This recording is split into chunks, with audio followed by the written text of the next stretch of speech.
কবরের জায়গা না পেয়ে নিজের মাকে নিজের ঘরে দাফন করেছে। কত ভয়াবহ হৃদয় বিদারক ঘটনা এই বাংলার জমিনে গতকালকের কি ঘটনা।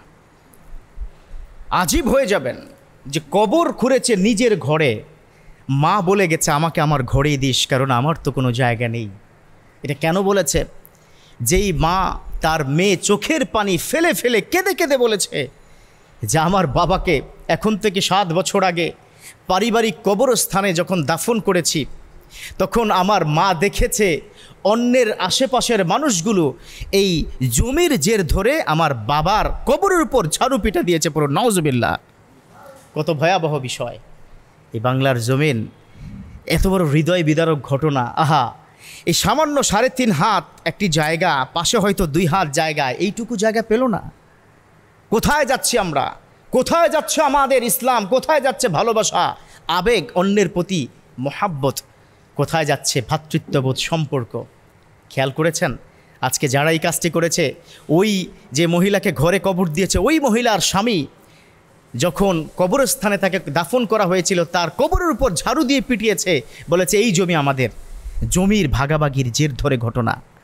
ওই মহিলা তখন বলেছে, মাগো আমি জানি আমার স্বামীকে তারা ঝাড়ু পিটা দিয়েছে, ওই কবরস্থানে আমাকে কবর দিও না, আমার ঘরে দাও। পুরো এলাকাবাসী চোখের পানি ছেড়ে ছেড়ে কান্না করেছে যখন ওই মিডিয়া সাংবাদিক গিয়ে তাদের সাক্ষাৎকার নিয়েছে যে ঘটনা কি, কেন এই ঘটনা ঘটলো। বাংলাদেশে তো কখনো ঘটে নাই। নিজের ঘরে, অর্থাৎ মহিলা যে রুমটার মধ্যে মহিলা ছিলেন, বৃদ্ধা মা ছিলেন, প্রায় 86 বছর 87 বছর বয়স, ওই মহিলার ওই খাটটা সরিয়ে ওখানেই তাকে কবর দেওয়া হয়েছে। তখন এলাকাবাসীকে প্রশ্ন করেছে ঘটনা কি, আপনাদের কি এলাকার মানুষ এতই পাষণ্ড? বলল না, এটার মৌলিক কারণ হচ্ছে তিনি ওসিয়ত করে গেছেন, তার ওসিয়তটা আমাদের রক্ষা করতে হবে। বলল ওসিয়ত কেন করেছেন? বলল তার স্বামীর ওই যে পারিবারিক কবরস্থানে যখন তাকে দাফন করা হয়েছে, ওই স্বামীর ওই জায়গাটুকু মূলত তাদের ছিল না। কবরের পাশে হয়তো একটু 2 হাত বা 1 হাত জায়গা পড়ে গেছে, ওই জায়গার জন্য পর্যন্ত ওই পাশের মানুষগুলো এসে ঝাড়ুপিটা করেছে। মহিলা বলল এটা চাই না, আমি যখন মরে যাব আমার কবর উপর ঝাড়ুপিটা করবে, এটা আমি সহ্য করতে পারবো না রে মা। মা দয়া করে তুমি আমার ঘরে, আমি যেখানে ছিলাম এখানেই তুমি কবর দিয়ে দাও। পুরো এলাকার মানুষের চোখের পানি।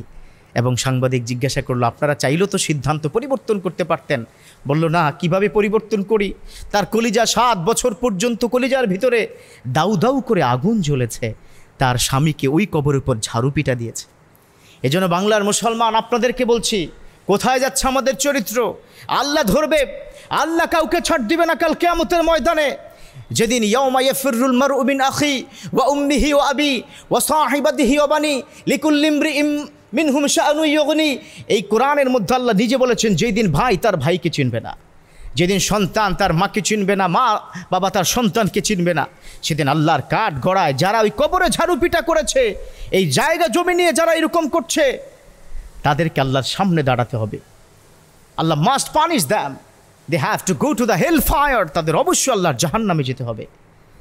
এজন্য রব্বুল আলামিন তো বলে দিয়েছেন হাত্তা যুরতুমুল মাকাবির, আমার গোলাম আমার বান্দারা ততক্ষণ পর্যন্ত তাদের পেট ভরবে না, তাদের তৃপ্তি হবে না, তাদের পেটের এই চাহিদা, তাদের মনের চাহিদা ততক্ষণ পর্যন্ত পূর্ণ হবে না যতক্ষণ পর্যন্ত এই কবরে না যাবে। কবর পর্যন্ত চাহিদা থাকে। আরে মানুষ মইরা যায় তখনও বলে আমার ওই কি জমিটার খবর কি। এই জন্য আপনার চিন্তা চেতনার মধ্যে অহংকার, চিন্তা চেতনার মধ্যে লোভ লালসা কমান। আজকে যেই ঘটনা এর সাথে ঘটেছে, যারা ওই কবরে ঝাড়ুপিটা দিয়েছেন তাদের সাথে তার চাইতে আরও নেক্কারজনক ঘটনা ঘটবে। এই জন্য এখন থেকে সাবধান হয়ে যান। আল্লাহ পাক আমাদের বুঝার তৌফিক দান করুক, আমিন।